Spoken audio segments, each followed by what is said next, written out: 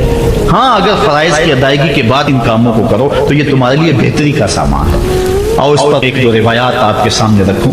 ایک طرف حضور علیہ الصلوۃ والسلام سے محض محبت کا دعویٰ ہے، اور ایک حضور علیہ الصلوۃ والسلام کے دیے ہوئے دین کو اور حضور علیہ الصلوۃ والسلام کے پیغام کو اپنانا ہے، بلکہ ایک طرف اپنی طرف سے اظہار محبت اور وہ سچائی ہو، اور دوسری طرف حضور کا حکم ہو تو حکم ترجیح پا جائے گا۔ حضرت عبداللہ ابن رواحہ رضی اللہ تعالی عنہ یہ حضور علیہ الصلوۃ والسلام کے درباری شاعر ہیں۔ ویسے تو 34 سے 35 لوگ حضور علیہ الصلوۃ والسلام کی باقاعدہ نعت خوانی کرتے تھے، ویسے تو ہر صحابہ حضور کا نعت خواں تھا، لیکن یہ باقاعدہ حضور کی ثنا کیا کرتے تھے۔ لیکن 3 اصحاب جو ہیں یہ خاص طور پہ حضور علیہ الصلوۃ والسلام کے درباری نعت خواں کہلاتے ہیں، حضرت کعب بن زہیر، حضرت حسان بن ثابت اور حضرت عبداللہ ابن رواحہ رضی اللہ تعالی عنہ۔ حضرت عبداللہ ابن رواحہ کو حضور نے حکم دیا کہ صبح فجر کی نماز کے بعد ہی تم لوگوں کو لے کر کے فلاں جنگ کے لیے نکل جانا۔ اب یہ بات سمجھ میں یہاں آ رہی ہے کہ حضور علیہ الصلوۃ والسلام کے نعت خواں صرف نعت خواں ہی نہیں تھے، وہ مجاہد بھی تھے، وہ تلوار بھی اٹھاتے تھے، وہ جنگیں بھی کیا کرتے تھے۔ اور حضرت عبداللہ ابن رواحہ جن کا یہ میں تذکرہ کر رہا ہوں، یہ جنگ موتا کے اندر ان کی شہادت ہوئی ہے۔ یعنی یہ نہیں ہے کہ صرف زبانی دعویٰ اور جو ہے وہ عمل نہیں ہے، حضور علیہ الصلوۃ والسلام کی حرمت پہ حملہ ہو اور میدان کے اندر کوئی شخص نہ آئے اور اسٹیج کے اوپر جتنے مرضی دعوے کرتا رہے، اس کے دعوے قبول نہیں ہوں گے۔ تو اب حضرت عبداللہ ابن رواحہ رضی اللہ تعالیٰ عنہ کا عمل دیکھیے، نعت خواں بھی ہیں اور مجاہد بھی ہیں دین۔ حضور نے فرمایا عبداللہ ابن رواحہ ان لوگوں کو لے کر صبح چلے جانا۔ حضرت عبداللہ ابن رواحہ کے پاس تیز رفتار گھوڑا تھا، آپ نے سب لوگوں کو صبح رخصت کر دیا، لیکن خود رک گئے، اس لیے کہ دن تھا جمعے کا۔ سوچا کہ دوبارہ پتہ نہیں حضور سے ملاقات ہو نہ ہو، جنگ پہ جا رہے ہیں، حالات کیا ہوں، اس لیے میں بعد میں تیز رفتار گھوڑے سے ان لوگوں کے ساتھ مل جاؤں گا، رک جاتا ہوں تھوڑی دیر، حضور کے پیچھے جمعہ المبارک کی نماز ادا کر لیتا ہوں، یہ اعزاز بھی مل جائے اور وہ حکم تھا وہ بھی پورا ہو جائے۔ تو حضرت عبداللہ ابن رواحہ رضی اللہ تعالی عنہ نے نماز جمعہ ادا کی۔ حضور علیہ الصلوۃ والسلام نے فرمایا، اے عبداللہ بن رواحہ، میں نے تو تمہیں حکم دیا تھا کہ صبح تم چلے جانا، لیکن تم یہاں موجود ہو۔ عرض کی حضور میں نے یہ عزم کیا ہے کہ میں ان کے ساتھ شامل ہو جاؤں گا، لیکن رکا اس لیے ہوں تاکہ آپ کے ساتھ جمعۃ المبارک پڑھنے کی سعادت حاصل کر لوں۔ اب یہ سعادت چھوٹی نہیں تھی، حضور علیہ الصلوۃ والسلام کی اقتداء میں نماز، اور وہ بھی نماز جمعہ، کتنی بڑی سعادت ہے۔ لیکن حضور نے کیا فرمایا سنیے، اور اس مختصر سی بات سے بہت کچھ سمجھیے۔ حضور نے فرمایا لو انفقت ما فی الارض جمیعا ما ادرکت فضل غدوتہم، اے ابن رواحہ، اگر تو زکات اس کے ضمن میں اگر جو ہے وہ محبت کے مظاہر بھی سامنے آ جائیں تو اس میں کوئی قباحت نہیں ہے۔ اور اس پر روایت حضرت عبداللہ بن قراد رضی اللہ تعالی عنہ سے، اور یہ صحیح بخاری میں موجود ہے کہ آقا کریم علیہ السلام نے وضو فرمایا، اور وضو کا پانی زمین پر صحابہ گرنے نہیں دیتے، اپنے منہ پہ اور اپنے چہروں پہ مل لیتے ہیں۔ تو آقا کریم علیہ السلام نے فرمایا ما یحملکم علی ھذا، صحابہ تمہیں اس بات پر کس شے نے ابھارا ہے؟ میرے وضو کے پانی کو جو تم زمین پر نہیں گرنے دیتے، تو اس کا سبب کیا ہے؟ تو حضرت عبد الرحمن بن قراد کہتے ہیں کہ صحابہ نے کہا قالوا حب اللہ ورسولہ، اللہ اور اس کے رسول کے پیار نے ہمیں اس بات پہ ابھارا ہے۔ تو حضور علیہ الصلوۃ والسلام نے جو ارشاد فرمایا، اس عمل سے نفی نہیں کی، لیکن ساتھ حضور نے فرمایا جو چاہتا ہے اللہ اور اس کا رسول اس سے پیار کرے، اور وہ اللہ اور اس کے رسول سے پیار کرے، اسے 3 چیزوں کا خیال رکھنا چاہیے۔ ایک، جب بھی بولے سچ بولے، اور جب بھی اس کے پاس کوئی امانت رکھے تو امانت کو ادا کرے، اور اپنے ہمسایوں کے ساتھ حسن سلوک کرے۔ یعنی اگر وہ اس مظاہرہ محبت میں شامل ہو گیا اور حضور کے وضو کا پانی اس کے ہاتھ سے مس ہو گیا اور اس نے برکت سے اپنے منہ کے ساتھ مل لیا ہے، تو اس کا یہ مطلب نہیں ہے کہ جو باقی اعمال ہیں ان سے ان کو چھٹی مل گئی۔ یہ مفہوم ہے اس حدیث کا۔ اگر کوئی بندہ محفل میلاد منعقد کر لیتا ہے، دیگر امور مستحبات کے ادا کرتا ہے، تو اس کا یہ مطلب نہیں ہے کہ اب نماز نہ پڑھے اس کو کوئی پرواہ نہیں ہے، وہ بخشا گیا، جس طرح کہ آج کل ہمارے ثنا خان جو ہے تاثر دیتے ہیں کہ جو محفل میلاد میں آ گیا وہ بخشا گیا۔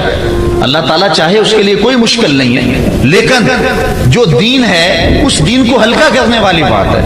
بلکہ آج کل تو ممبر و محراب پر جنت اور دوزخ کا مذاق اڑایا جا رہا ہے۔ ایک بندہ کہہ رہا ہے کہ ہوئے تو کیڑی جنت دا کرنا ہے تذکرہ۔ میں نے کہا میاں اسی جنت کا جس جنت کے لیے حضور لمبے لمبے ہاتھ اٹھا کے دعا مانگا کرتے تھے اور فرماتے جب اللہ سے مانگو تو جنت الفردوس مانگو۔ اور ایک بولا کہ مجھے دیکھ کر جہنم کو بھی آئے پسینہ۔ ہمارے استاد فرمایا کرتے تھے بیٹے تیرے منہ میں آج طوطی بولتا ہے جو مرضی کہہ لے، یہ تو کل قیامت کے دن پتا چلے گا کہ پسینہ کس کو آتا ہے، تجھے آتا ہے یا جہنم کو آتا ہے۔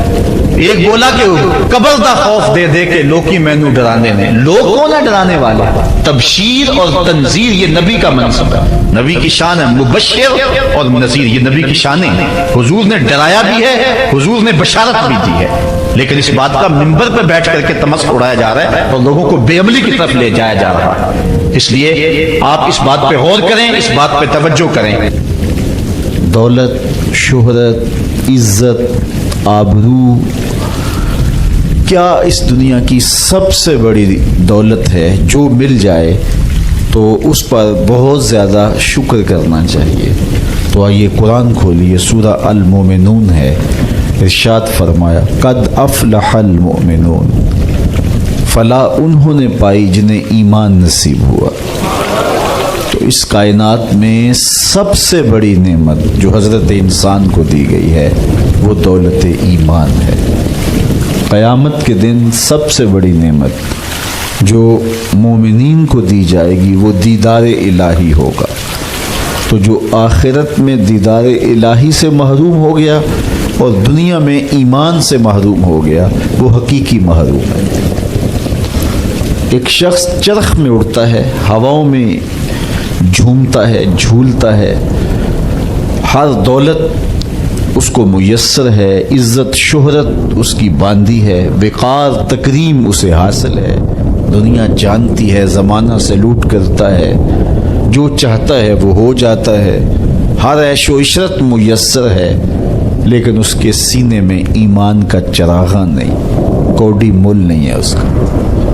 اور ایک شخص جھونپڑے میں رہتا ہے، کھانے کے لیے کبھی مل جاتا ہے کبھی نہیں بھی ملتا، دنیا اسے پہچانتی بھی نہیں ہے، وہ معروف شخص بھی نہیں ہے، لیکن اس کے سینے میں ایمان کا چراغاں ہے، وہ خوش نصیب شخص ہے۔ میرے حضور کا ایک فرمان سنیے، حضور نے فرمایا میرے دوستوں میں سے قابل رشک دوست وہ ہے۔ حضور نے فرمایا میرے دوستوں میں سے، جس کو حضور دوست کہیں اس کی تو پھر قسمت پہ ناز کرنا چاہیے۔ کہا میرے دوستوں میں سے جو قابل رشک دوست ہے وہ ہے جس کا سامان دنیا تھوڑا ہے، نمازیں زیادہ ہیں، جب وہ چلتا ہے تو اس کی طرف اشارہ بھی نہیں ہوتا، یہ فلاں صاحب جا رہے ہیں، کوئی ایسا معروف شخص نہیں، کوئی بہت عہدہ ساتھ نہیں لگا ہوا کہ جب چلے تو لوگ کہیں یہ فلاں جا رہے ہیں۔ اللہ اکبر۔ پھر میرے حضور نے فرمایا کہ ثم نقد بیدہ، حضور نے ہاتھ سے چٹکی بجائی، ثم نقد بیدہ، ہاتھ سے چٹکی بجائی، اور پھر فرمایا اس کو موت بھی ایسے ہی آئی، اس کو موت بھی ایسے ہی آئی۔ پھر فرمایا قلت بواکی ہے، اس کو رونے والے بھی تھوڑے ہی تھے، اس کو رونے والے بھی زیادہ نہیں تھے۔ قلت تراثہ، اس کی وراثت بھی بہت لمبی نہیں نکلی۔ فرمایا میرے دوستوں میں قابل رشک دوست دیکھنا ہے تو یہ اس کا جنازہ جا رہا۔ تو ہماری سب سے بڑی دولت ایمان کی دولت ہے، نمازوں کی دولت ہے، شرافت کی دولت ہے۔ یہ دولتیں ہمیں جمع کرنی چاہیے، سویر سے لے کر شام تک دونوں ہاتھوں سے ہم امیر بننے کی دوڑ میں لگے ہوئے ہیں، کوشش کر رہے ہیں دولت جمع ہو جائے، دونوں ہاتھوں سے اکٹھی کر رہے ہیں، امیر بن جائیں، دولت مند بن جائیں۔ خیال ہے کہ اگر دولت بہت ساری ہوگی تو سکون ملے گا، جب مل جاتی ہے دولت تو پھر سکون نہیں ملتا، کہتے کچھ اور حاصل ہو تو سکون ملے گا، ساری زندگی اس دوڑ میں گزر جاتی۔ جس طرح دنیا کی دولت جمع کرنے کے لیے دوڑ لگاتے ہو، شرافتیں جمع کرنے کے لیے دوڑ لگاؤ، نجابتیں حاصل کرنے کے لیے دوڑ لگاؤ، سجدوں کی کثرت حاصل کرنے کے لیے دوڑ لگاؤ، صالح اعمال جمع کرنے کے لیے دوڑ لگاؤ۔ خوش نصیبی ہے، ہاں اپنے بچوں کے لیے کاروبار بھی کرو، رزق بھی کماؤ، دولت ضرورت کی تمہیں ہونی چاہیے تمہارے پاس، لیکن فرض کرو اگر نہیں بھی ہے تو اتنی بھی ٹینشن لینے کی ضرورت نہیں ہے، جو میسر ہے اس پہ راضی رہو۔ نہیں 4 کنال کا بنگلہ تو 1 کنال کا گھر جو ہے وہ بھی سکون دیتا ہے، کنال کا گھر بھی نہیں ہے تو 5 مرلے کا کٹیا بھی تو چھت تو اپنی ہے نا، سکون دیتا ہے۔ چلو ایسا بھی نہیں ہے تو 1.5-2 مرلے میں بھی رہتے ہو تو وہاں بھی تو قرار ہے۔ اور سنو حضور کا ایک فرمان، سیدنا علی المرتضیٰ سے مروی ہے، میرے حضور نے فرمایا جو اللہ کے دیے گئے تھوڑے رزق پہ راضی ہو گیا، اللہ قیامت کے دن اس کے تھوڑے عملوں پہ راضی ہو جائے گا کہ میرے بندے تو بندہ ہو کے راضی ہے، میں تو پھر رب ہوں۔ تو یہ کتنا اچھا سودا ہے، اس پہ راضی ہو جانا دکھوں کو ختم یہی چیز کرتی ہے۔ بندہ رب پہ راضی ہونا سیکھ لے تو جہاں بندہ ہوگا وہیں خوش ہوگا، اور راضی ہونا نہیں سیکھے گا تو کھرب پتی بھی ہوگا، نفس کی کمینگی ختم نہیں ہوگی۔ تو پھر اس پہ راضی رہنے کا فن سیکھنا چاہیے، اور یہ فن ملتا کہاں سے ہے؟ یہ فقیروں کی چوکھٹ سے ملتا ہے، اللہ والوں کی صحبت سے ملتا ہے، ان کی اپنی زندگی توکل کا نمونہ ہوتی ہے، تو ان کے پاس بیٹھ کر کے بہت کچھ سیکھنے کو ملتا ہے کہ یہ بھی تو زندگی گزار رہے ہیں۔ حضور کی سیرت پڑھیں، آپ کو یہ سب کچھ ملے گا۔ اللہ نے اپنے محبوب کو اختیار دیا، محبوب اگر چاہو تو یہ بطحہ مکہ سونے اور چاندی کا بنا دیں۔ تو حضور کیا کہتے ہیں؟ ایک دن کھانا دینا، ایک دن فاقہ دینا۔ جس دن کھانا ملے گا تیرا شکر کروں گا، جس دن فاقہ ملے گا صبر کروں گا۔ تو اللہ کے حضور عجز، اللہ کے حضور رضا، یہ بہت بڑی دولت ہے۔ اگر نصیب ہو گئی تو سمجھو زندگی سوکھی ہو گئی، ورنہ ساری زندگی دھوڑی ختم نہیں ہوتی، بھاگم بھاگ لگی رہتی ہے، اور ہر وقت جو ہے وہ مشکل جان نہیں چھوڑتی۔ لیکن جو اس پہ راضی رہنے کا فن سیکھ جاتا ہے تو وہی باکمال شخص ہوتا ہے، اور اسے ہی طمانیت کی زندگی ملتی ہے، اور اسے ہی قرار کا سودا نصیب ہوتا ہے۔ شاہ جہاں راوی کے کنارے ٹہل رہا تھا تو اس نے دیکھا کہ وہاں ایک فقیر ریت پہ سویا ہے، تو اس نے اس کو کہا کہ بابا زندگی کیسی گزر رہی ہے؟ اس نے دیکھا اور مسکراتے ہوئے کہا کچھ تو تیرے جیسی گزر رہی ہے، کچھ تیرے سے بہتر بھی گزر رہی ہے۔ تو بادشاہ کو بڑی حیرت ہوئی، اس نے سمجھا یہ مجھے پہچانا نہیں۔ فقیر کو کیا پتہ شہنشاہ کیا ہوتے ہیں۔ اس نے کہا تم مجھے پہچانا نہیں؟ کہا تم شاہ جہاں ہو نا، بر صغیر کے بادشاہ ہی ہو نا؟ کہا ہاں ہاں، تو پھر تم نے کیسے کہہ دیا کہ کچھ تیرے جیسی کچھ تیرے سے بہتر؟ میرے جیسی زندگی کا تصور نہیں ہو سکتا، اور تم بہتر کی بات کر رہے ہو۔ محلات کی زندگی دیکھی ہے تم نے؟ شاہی خدمت گزاروں کے رنگ دیکھے ہیں؟ آبنوسی جو ہے وہ پنکھیوں پر خادماؤں کے انداز دیکھے ہیں؟ تمہیں کیا پتہ کہ شاہی زندگی کیسے ہوتی ہے؟ کہا بادشاہ جب رات پڑتی ہے اور تو مخملی اور خوبصورت بستروں پہ سوتا ہے، پھولوں کی لگی ہوئی سیج پہ لیٹتا ہے، میں اس ریت پہ سو جاتا ہوں، اور جب نیند آ جاتی ہے تمہیں بھی خبر نہیں ہوتی کہاں پڑا ہوں، خبر مجھے بھی نہیں ہوتی۔ اس وقت میری اور تمہاری زندگی ایک جیسی گزر رہی ہوتی ہے۔ تو کہا میرے سے بہتر؟ کہا جب سحری کا وقت ہوتا ہے تم سو رہے ہوتے ہو، میں اٹھ کے اس سے لو لگا دیتا ہوں، یہ میرا وقت تیرے سے بہتر گزر رہا ہوتا ہے۔ تو جب انسان اس پہ راضی ہو جائے تو پھر اس کو زندگی گزارنے کا مزہ آتا ہے۔ بات لمبی نہ ہو تو سب سے قیمتی اثاثہ جو ہمیں دیا گیا ہے وہ ایمان ہے۔ ایک دن حضرت عمر بیٹھ کے رو رہے تھے تو کسی نے کہا حضرت رو کیوں رہے ہیں؟ فرمایا کہ میں اس لیے رو رہا ہوں کہ فلاں پل سے بکریاں گزری ہیں، تو پل کے اندر شکستگی تھی، ٹوٹا ہوا تھا پل درمیان میں کچھ، اس میں ایک بکری کی ٹانگ ٹوٹ گئی ہے، تو میں ڈرتا ہوں کہ میرا رب یہ نہ پوچھے کہ عمر تو نے پل صحیح تعمیر نہیں کروائے تھے کہ ایک بکری کی ٹانگ کیوں ٹوٹی ہے۔ یہ ہیں حضرت عمر رضی اللہ تعالی عنہ۔ اللہ اکبر. تو اللہ تعالیٰ جل شانہ نے حضرت سیدنا عمر بن خطاب رضی اللہ تعالیٰ عنہ سے جو کام لیا، مختصر دور خلافت کے اندر 10 سال 6 ماہ 4 دن آپ نے خلافت فرمائی ہے، لیکن کہاں سے چلے اور یہاں مکران تک، بلوچستان کا حصہ ہے، یہاں تک آپ کے سلطنت کی حدود وسیع ہوئی. ادھر آرمینیا تک جا پہنچے، حمص فتح کیا، قادسیہ، یرموک. آپ ذرا دیکھیے کہ کہاں تک آپ کی فوجوں کے گھوڑے دوڑتے رہے، اور اللہ تعالیٰ جل شانہ نے ان کو جو توانائی، عدل و انصاف کی قوت عطا فرمائی. اللہ اکبر. جب زمین پہ عدل کیا ہو تو زمین بھی حکم مانتی ہے، اور حضرت عمر وہ تھے جن کا حکم ہوائیں بھی مانتی تھی، زمین بھی مانتی تھی، جن کا حکم جو ہے وہ آگ بھی تسلیم کرتی تھی اور دریا بھی ان کا حکم مانا کرتے تھے. مصر کے اندر یہ رسمیں بس جاری تھی کہ سال کے بعد ایک دوشیزہ کو زیورات پہنا کے اچھے لباس میں ملبوس کر کے دریا کی بھیڑ چڑھایا جاتا، اس کی قربانی دی جاتی، اس کا خون بہتا تو دریا چلتا. جب مسلمانوں نے مصر فتح کیا تو گورنر نے لکھا کہ اسلام تو اس طرح کی رسوم کی اجازت نہیں دیتا، لیکن خشک سالی ہے، لوگوں کی فصلیں ویران پڑی ہے، تو حضرت کیا کیا جائے؟ تو حضرت عمر رضی اللہ تعالیٰ عنہ کاغذ کے ٹکڑے پہ لکھتے ہیں بسم اللہ الرحمن الرحیم. مصر کے نیل کی جانب عمر کا خط لکھتے ہیں، اے نیل اگر تو اللہ کے حکم سے چلا کرتا ہے تو چل، ورنہ ہمیں تیرے چلنے کی کوئی حاجت نہیں ہے. اور قاصد کو کہا یہ خط لے جاؤ اور جا کے دریائے نیل میں پھینک دو. قاصد جا کے خط دریائے نیل میں پھینک دیتا ہے، پانی آتا ہے، ایسا دریائے نیل چلا 14 صدیاں ہوئی ہیں آج تک کبھی بند ہی نہیں ہوا ہے. دریا حکم مانتے، آگ نکلتی ہے.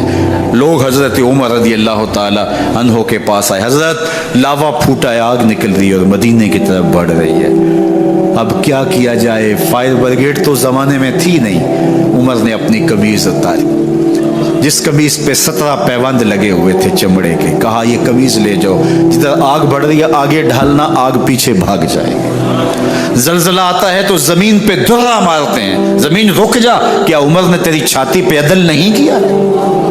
تو یہ عمر ہیں رضی اللہ تعالیٰ عنہ کہ جن کے انصاف کی وجہ سے، جن کے عدل کی وجہ سے اللہ تعالیٰ کی رحمات اور اس کی برکات کا نزول ہوتا تھا، اور اللہ تعالیٰ نے مسلمانوں کو وہ آبرو مند حکومت دی. کائنات کی تاریخ کے اندر ایسی حکومت آپ نے نہیں دیکھی ہوگی جو حضرت عمر نے حکومت کی ہے. اللہ اکبر. فرمایا فرات کے کنارے پہ ایک کتا بھی پیاسا مر گیا تو اس کا حساب بھی عمر سے ہوگا. باہر سے سفیر آتا ہے اور آ کے پوچھتا ہے کہ میں امیر المومنین کے، مسلمانوں کے حکمران کے محل میں جانا ہے، تو مسکرا کے کہتے ہیں ہمارے امیر کا تو کوئی محل نہیں ہے. کہا کہاں ہے تمہارا امیر؟ کہا مسجد نبوی میں ہوگا یا بیت المال کے اونٹوں کی دیکھ بھال میں لگا ہوگا. وہ جب گئے تو مسجد میں نہیں ہے. اللہ اکبر. وہاں گئے تو وہاں بھی نہیں ہے. پھر کیا دیکھتے ہیں کہ عمر رضی اللہ تعالی عنہ جنت البقیع کے پاس ایک درخت کے نیچے اینٹ کا سرانہ رکھ کے سوئے ہوئے. تو اس نے کہا عمر تو نے عدل کیا ہے، تجھے کچی اینٹ پہ بھی نیند آ گئی. ہمارے حکمرانوں نے انصاف نہیں کیا اور وہ بند اور محفوظ کمروں کے اندر بھی سکون اور چین کی نیند نہیں سو سکتے. حضرت سیدنا عمر رضی اللہ تعالیٰ عنہ نے اس طرح ان امور سلطنت نبھائے. آپ دن کو لوگوں کی دیکھ بھالی کرتے، لوگوں کی ضروریات سنتے سمجھتے، اور جب رات پڑتی لوگ سو جاتے، عمر مدینے کی گلیوں میں پہرا دیتے. کائنات نے کوئی ایسا بھی حکمران دیکھا ہوگا؟ اللہ اکبر. وہ مجاہد جو مختلف محاذات پہ گئے ہوئے ہوتے، ان کے گھروں کی دیکھ بھالی کرتے، ان کی ضروریات کا خیال رکھتے، ان کی آبرو کا پہرا دیتے. راتوں کی تنہائیوں کے اندر حضرت عمر اٹھتے اور جا کے گشت کرتے، چکر لگاتے، دیکھتے کوئی آنکھ پر نم نہ ہو، مفلسی کا کسی گھر میں ماتم نہ ہو. حضرت عمر رضی اللہ تعالیٰ عنہ جب ایمان لائے تو آپ نے ایک ایک کافر کے گھر کے دروازے پہ کھڑے ہو کے کہا کہ تم کمزوروں کو مارتے تھے، میں تمہیں بتانے آیا ہوں میں محمد عربی کا نوکر بن گیا. بلکہ آپ نے اعلان کیا جس نے اپنی بیوی کو بیوہ اور بچوں کو یتیم کروانا ہو اور اپنے ماں باپ کی کمر کو جھکانا ہو وہ عمر کے مقابلے میں آئے. اللہ اکبر. زنیرہ نامی ایک خاتون تھی، بہت کمزور، راوی کہتا ہے کہ اس کی ہڈیوں میں گودا نہیں تھا، عشق رسول تھا، اور اس کا ظالم آقا اس کو مارتا ہے، اور جب مار مار کے تھک جاتا ہے، ادھر سے عمر آ رہے ہیں، یہ اسلام لانے کے پہلے کی کہانی ہے، ادھر سے عمر آ رہے ہیں، تو اس نے کہا عمر تم جوان آدمی ہو تو یہ چھوڑتی نہیں ہے اپنے نبی کا نام، ذرا تم آؤ. تو عمر کوڑا پکڑ لیتے اسے مارتے ہیں، مارتے مارتے تھک جاتے ہیں تو پانی پینے لگتے ہیں، تو کہتے ہیں مجھے تیرے پہ ترس نہیں آیا لیکن میں ذرا پانی پینے لگا ہوں، اور پھر گلے کے اندر ڈال کر کے کوڑا اور اس کی رسی کو بل دیتے ہیں اور اس کی آنکھیں باہر نکل آتی ہیں، اور کہتے ہیں بلا اپنے نبی کو جو تیری آنکھوں کی بینائی واپس کرے. اللہ اکبر. تو اس نے آسمان کی طرف منہ کر کے کہا مالک میں کبھی بھی آنکھوں کی بینائی نہ مانگتی، لیکن اب تیرے نبی کی عزت کا سوال ہے. آنکھوں کی بینائی واپس ہو جاتی ہے. زنیرہ کو بڑا مارا. آج عمر گلیوں میں آنکھوں میں آنسو ہیں اور عجیب دلے بے تاب ہے، اور کہتے ہیں آؤ بھائی میں حضور کا غلام بن گیا ہوں، تمہیں بتانے آیا ہوں. زنیرہ نے موڑ کاٹا تو آگے عمر یہ آواز دے رہے تھے. زنیرہ ایک کونے پہ کھڑے ہو کے رو کے کہتی عمر تم تو بڑے اس دن جوش و غضب میں تھے اور تم مارتے ہوئے تھکتے نہیں تھے. تو عمر نے کہا زنیرہ اس دن میں نے دیکھا نہیں تھا، اب میں محمد عربی کو دیکھ آیا ہوں. جنہ ویکھیا نہیں ہو کرن گلاں، جنہ ویکھیا نہیں ہو کرن گلاں، جنہ ویکھیا ہو تے بول دے نہیں، جڑے محرم راز حقیقت دے اور راز حقیقت کھول دے نہیں. تو حضرت عمر رضی اللہ تعالیٰ عنہ ایمان لائے. حضرت عبداللہ ابن مسعود رضی اللہ تعالیٰ عنہ فرماتے ہیں کہ حضرت عمر کا ایمان لانا مسلمانوں کے لیے عزت کا سبب تھا. ان کا ہجرت کرنا مسلمانوں کی نصرت تھی اور ان کی خلافت مسلمانوں کے لیے رحمت تھی. حضرت عمر رضی اللہ تعالیٰ عنہ وہ ہیں کہ میرے حضور نے فرمایا لوگوں جب نیک لوگوں کا ذکر کرو تو میرے عمر کا تذکرہ ضرور کیا کرو. میرا عمر وہ ہے کہ جب وہ ایک سمت سے آ رہا ہو، ایک گلی اور بازار سے آ رہا ہو تو شیطان بھی آ رہا ہو، عمر کو دیکھ کے راستہ تبدیل کر لیتا ہے. حضرت عمر رضی اللہ تعالی عنہ کی طبیعت کے اندر جو جاہ و جلال تھا، طبیعت کے اندر جو سختی تھی، وہ اسلام کے اندر آ کر بھی قائم رہی. اور آپ نے وہی سختی، وہی جاہ و جلال جو پہلے مسلمانوں کے خلاف تھا، اب کفار کے خلاف، منافقین کے خلاف حضرت عمر کی طبیعت کے اندر وہ جوش و خروش بدستور موجود رہا. لیکن جس دن آپ خلیفہ بنے تو اس دن آپ نے ممبر پہ چڑھ کے جو خطبہ دیا اس میں کہا لوگوں میں سخت اس لیے تھا کہ رسول اللہ نرم تھے، پھر میں سخت اس لیے تھا کہ حضرت ابوبکر صدیق نرم تھے، اب میں تخت خلافت پہ بیٹھا ہوں، اب میری سختی جو ہے وہ نرمی میں تبدیل ہو گئی. صرف فاسقوں، فاجروں اور باغیوں کے لیے میں سخت ہوں، باقی تمہارے لیے نرم ہوں. سب سے کم جو تنخواہ بیت المال سے اگر کسی وجود نے لی ہے تو وہ حضرت عمر رضی اللہ تعالیٰ عنہ نے لی. صرف 2 جوڑے لیتے تھے سال میں، اور راوی کہتا ہے کہ میں نے دیکھا ہے کہ اس میں بھی 17 پیوند لگے ہوتے تھے. حضرت عمر رضی اللہ تعالیٰ عنہ کا طرز زندگی، آپ کا انداز معاشرت اور آپ کا انداز خلافت، ہر لمحہ آپ کی زندگی کا اٹھا کے دیکھیے کتنی مرتبہ قرآن حضرت عمر کی رائے کے مطابق نازل ہوا ہے.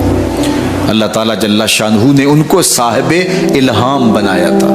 ہر امت میں کوئی صاحب الہام ہوتا ہے، حضور کی امت کا صاحب الہام حضرت عمر رضی اللہ تعالیٰ، اور آقا کریم نے انہیں اپنا وزیر قرار دیا. فرمایا میرے 2 وزیر آسمانوں میں ہیں، 2 وزیر زمینوں میں ہیں. آسمانوں کے وزیر جبرائیل اور میکائیل ہیں، اور زمین کے وزیر ابو بکر اور عمر رضی اللہ تعالی عنہما. حضرت عمر رضی اللہ تعالی عنہ جا رہے تھے نا، رات کو پہرے پہ کھڑے تھے، تو ایک گھر سے ایک خاتون اپنی بیٹی کو کہہ رہی تھی دودھ میں پانی ڈال لو. تو بیٹی بولی امیر المومنین نے منع کیا ہے. تو کہا امیر المومنین کب دیکھ رہے ہیں؟ تو بیٹی بولی امیر المومنین نہیں دیکھ رہے، ان کا رب تو دیکھ رہا ہے. حضرت عمر دروازے پہ نشان لگایا تو آ گئے. دن کے اجالے میں پھر اس گھر کے دروازے پہ گئے اور صاحب خانہ سے کہا کہ اپنی بیٹی کا رشتہ میرے بیٹے کے لیے دے دو. امیر المومنین سوالی بن کے کھڑا ہے اس گھر میں، کہا اس بیٹی کا رشتہ مجھے دے دو. ان کو اور کیا چاہیے تھا؟ امیر المومنین کے بیٹے کے لیے رشتہ قبول کر دیا گیا. پھر اللہ تعالیٰ جل شانہ ان کو ایک بیٹی دی. اس بیٹی سے اللہ نے ایک بیٹا انہیں دیا، اس بیٹے کا نام حضرت عمر بن عبدالعزیز ہے۔ تو جب مائیں اللہ سے ڈرنے والی ہوں، تنہائی میں ڈرنے والی ہوں، تو پھر اولادیں ایسی ہوتی ہیں۔ اپنی اولادوں کی تربیت کرو، جب بچے چھوٹے ہی ہوں تو ان کے تصور میں یہ بات اچھی طرح سے راسخ کر دو کہ اللہ دیکھ رہا ہے۔ پھر وہ کبھی رشوت نہیں لیں گے کہ اللہ دیکھ رہا ہے، اور وہ کبھی خیانت نہیں کریں گے کہ اللہ دیکھ رہا ہے، وہ کبھی ملک کے راز کو نہیں بیچیں گے کہ اللہ دیکھ رہا ہے، وہ جو ہے وہ بد نگاہی نہیں کریں گے کہ اللہ دیکھ رہا ہے۔ جہاں کوئی کیمرہ نہیں پہنچتا، جہاں سیکورٹی نہیں پہنچتی، جہاں کوئی ایجنسی نہیں پہنچتی، وہاں یہ عقیدہ پہنچتا ہے کہ میرا اللہ مجھے دیکھ رہا ہے۔ تو یقین کی یہ دولت زندگی کا نور ہے، زندگی کا جمال ہے، اور ماہ سیام میں اللہ تعالیٰ اس عقیدے کو روحوں میں اتار دیتا ہے اور باطن میں جذب کر دیتا ہے۔ تو اس کو اپنے اندر اچھی طرح سے ہم اتار کر کے اپنی زندگی میں چراغاں کر سکتے ہیں اور اندھیرے دور کر سکتے ہیں۔ یہ تیقن کہ میرا اللہ مجھے دیکھ رہا ہے، میں اپنے رب کی نگاہوں میں ہوں۔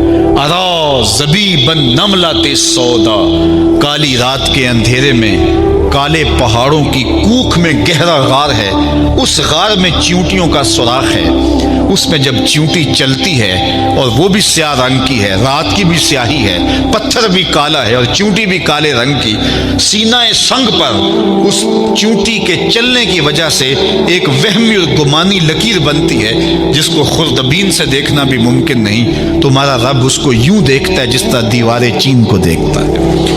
تو کیا ذہن اور دماغ کی سکرین پہ آنے والے خیالات سے وہ غافل ہو سکتا ہے؟ کیا وسوسوں سے وہ غافل ہو سکتا ہے؟ تو آئیے اس یقین اور اس تیقن میں جینے کا گر سیکھیے۔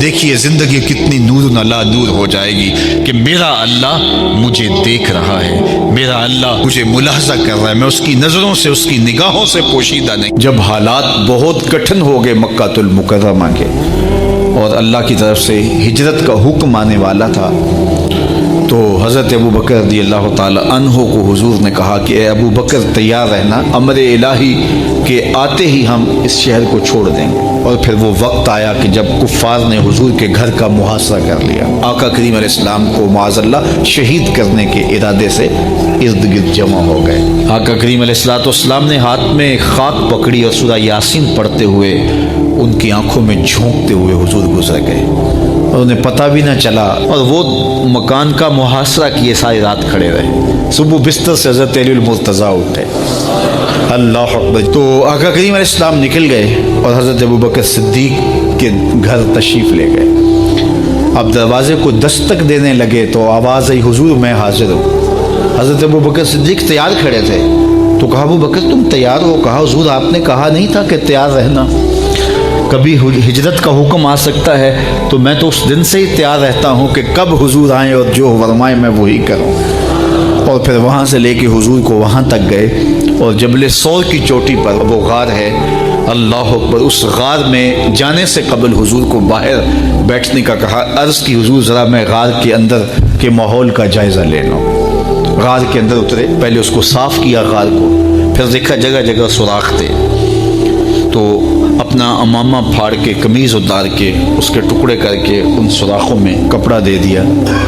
2 سوراخ ایک روایت کے مطابق، اور ایک روایت کے مطابق 1 سوراخ بچ گیا، اس میں اپنی ایڑی رکھ دی، اور پھر آواز دی جان عالم اندر تشریف لائی۔ تو آقا کریم علیہ السلام غار میں چلے گئے، تو سیدنا صدیق اکبر رضی اللہ تعالی عنہ نے اپنی گود میں آپ کا سر رکھا اور حضور لیٹ گئے۔ اللہ اکبر، کیا منظر ہوگا! صدیق اکبر نے حضور کو دیکھا اور جی بھر کے دیکھا، اور ایسا دیکھا کہ کوئی اور شریک بھی نہیں تھا۔ یہ واقعہ حضرت سیدنا عمر سے روایت ہے، کتب سیاح میں ہے، اور حضرت عمر رضی اللہ تعالی عنہ یہ بات بیان کرتے ہوئے رو پڑے، اور آپ کہا کرتے تھے کہ ابو بکر یہ غار والی نیکی مجھے دے دیں اور میری ساری زندگی کی نیکیاں دے دیں۔ اللہ اکبر۔ تو حضور علیہ السلام حضرت ابوبکر صدیق کی آغوش میں ہیں۔ اب ہوا کیا کہ سانپ نے جب ہر راستہ مسدود پایا تو خیر وہ اس راستے پہ پہنچا جہاں انسانی گوشت نظر آیا، تو سانپ نے پھر ڈنگ لگایا۔ سانپ کا ڈنگ اچانک، تو انسان تو کپ کپا کے رہ جاتا، اچانک تو چیونٹی کاٹ جائے، تو